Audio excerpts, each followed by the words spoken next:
Assalamualaikum warahmatullahi wabarakatuh. Perkenalkan, nama saya Amelia Galih Puspasari dari kelas 12 IPA 1, nomor absen 04.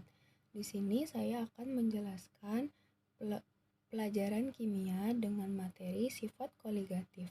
Nah, pertama-tama saya akan menjelaskan tentang pengertian konsentrasi larutan. Sifat koligatif merupakan sifat larutan yang dipengaruhi oleh jumlah partikel zat terlarut dan tidak tergantung dari sifat zat terlarut. Jumlah partikel zat terlarut dalam suatu larutan dinyatakan dalam suatu besaran, yaitu konsentrasi larutan.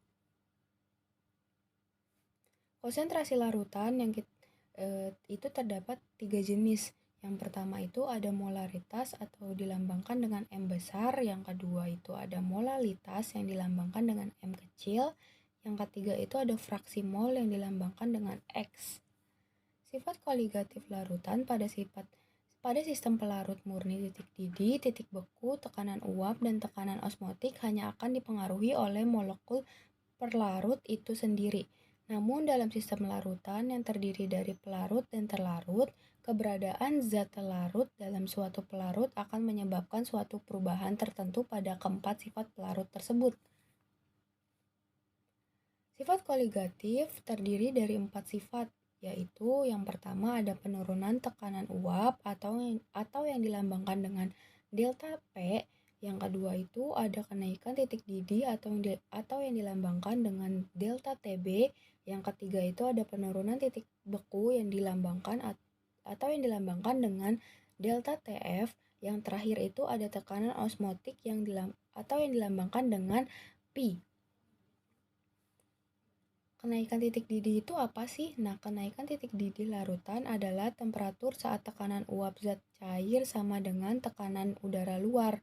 Titik didih yang diukur tanpa memperhitungkan pengaruh tekanan disebut titik didih normal. Titik didih normal ditetapkan berada pada 760 mm Hg, yaitu tekanan rata-rata pada permukaan laut.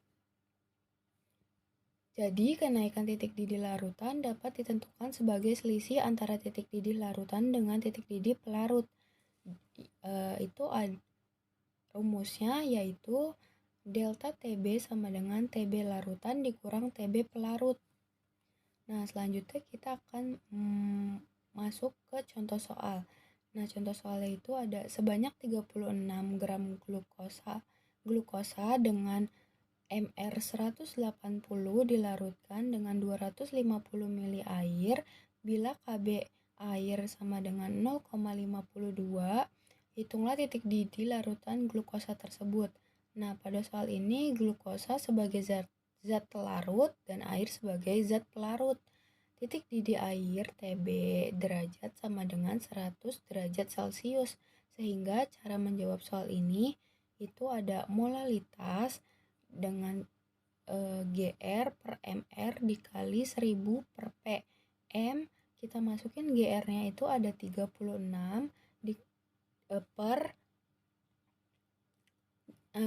MR-nya atau massa molekulnya itu ada 180 dikali 1000 per P-nya atau airnya itu ada 250.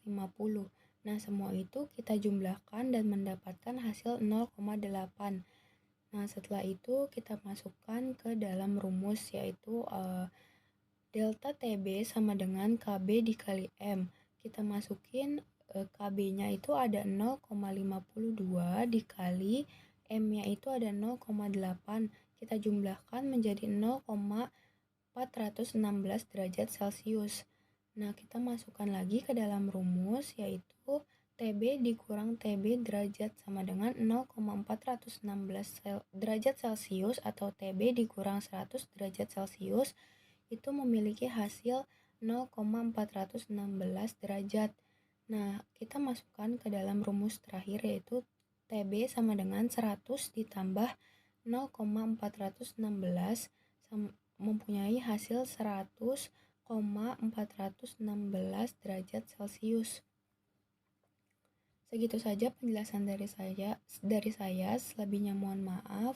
Wassalamualaikum warahmatullahi wabarakatuh.